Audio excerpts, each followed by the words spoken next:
Hi everybody and welcome back to This Week in Magic Online Finance. I'm your host Chaz Andres and I'm so happy to be back in your lives after my long summer break.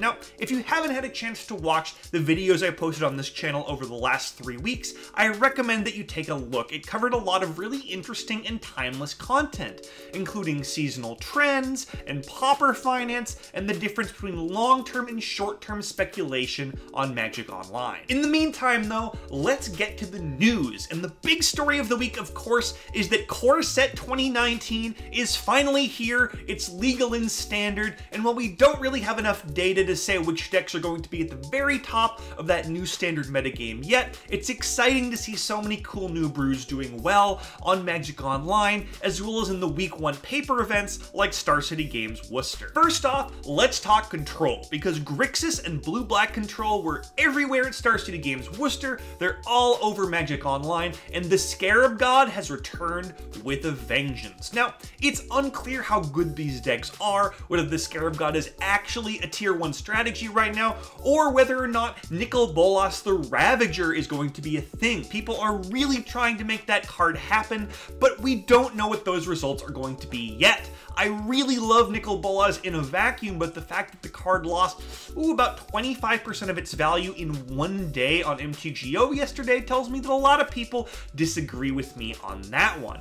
At any rate, the Scarab God is actually kind of a decent flyer at this point. It's down to around 7 or 8 tickets, and there might be one more spike in it before rotation. It's not a card I would aggressively pursue right now, but you could do worse. There are 3 other new decks worth talking about right now as well. There's Mono Black Zombies, there's White Black Knights, and there's Mono Green Aggro. And of those 3, I actually like Mono Green the most. This deck actually already had some game against Mono Red and the other red-based aggro decks, but Vinemare gives it game against black, and especially those black-based, removal-based control decks. And that is pretty big for a brew that was already kind of on the verge of playability. Now, Vinemare is an uncommon. I don't expect it to have any major gains, but the other Mono Green aggro staples may actually be on their way up, and I've started to see them ticking up just a little bit, just a fraction of a ticket on MTGO.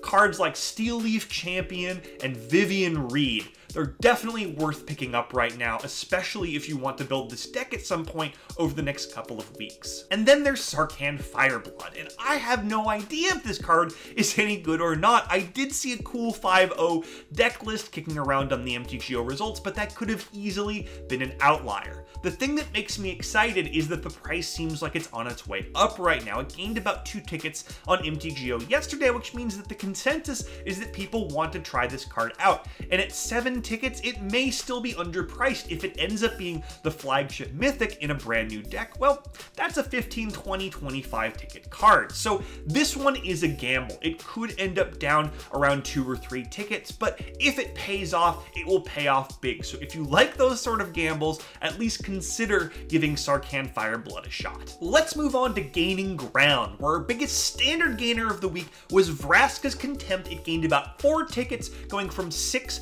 up to 10. And this is obviously a result of all the hype around the Blue-Black, Grixis, and even Esper-based control decks, of which Vraska's Contempt is a large part of the game plan. Those decks basically require this removal spell to function. Now, the real question to me is where the gravy train ends on this one. Based on what I'm seeing, and especially Nicol Bolas' lowering price, I think that people might have overestimated the popularity of those Grixis control decks. It might be tier 1, but I don't think it's going to be as large a share of the metagame as it seems this weekend. And that tells me that Vraska's Contempt may be at its short-term ceiling. Now, you can press your luck if you want. It's a very powerful card, but I'm probably going to sell into the 10-ticket hype and look to buy back in for the fall in about a month or so, hoping to buy in closer to the 4 or 5 ticket mark.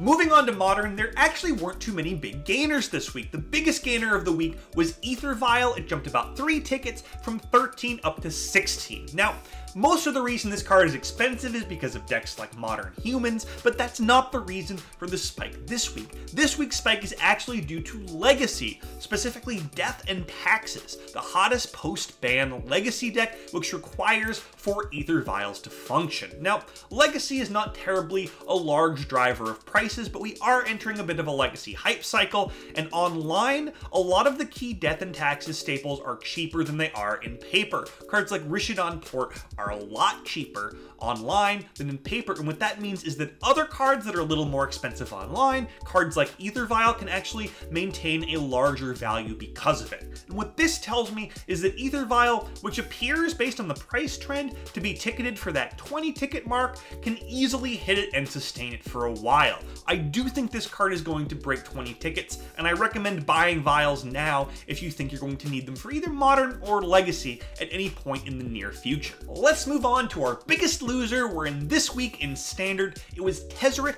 Artifice Master. It dropped 8 full tickets from 12 all the way down to 4, which is crazy. And Resplendent Angel, also from Core Set 2019, not that far behind. It dropped 7 tickets from 10 all the way down to 3, which is a crazy big drop for week 1. Now, of course, there's a very good reason for these drops, which is that both Tezzeret and Resplendent Angel kind of no-showed week 1. They haven't done anything. They haven't showed up anywhere. They're probably going to be busts, and at this point, it's too late to sell your pre-release copies at anything approaching their pre-order value.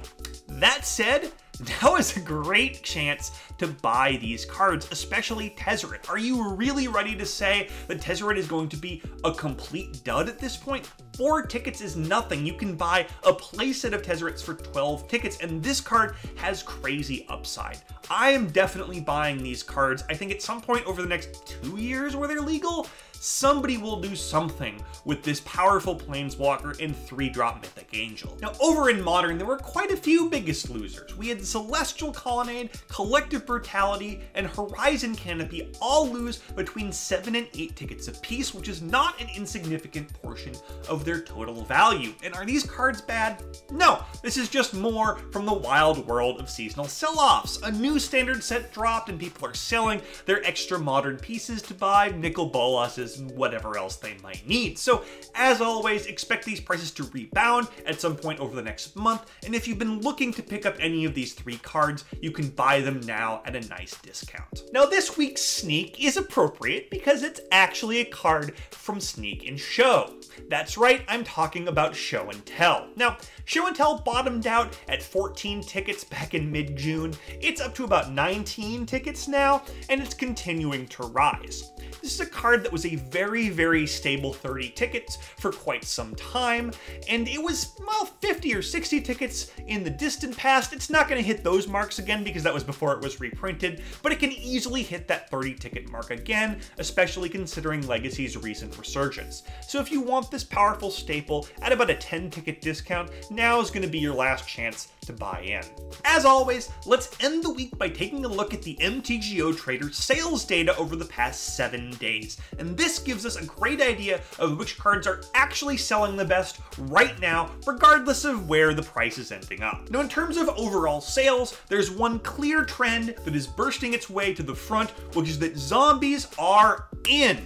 Death Baron is the number 3 overall sold card of the week by volume, with Diregraph Ghoul also in there at number 5. And those Death Baron numbers are especially significant. Rares usually don't get to the front of this list, and that tells me that Death Baron's price may start increasing over the next couple of days as more people catch on to this trend.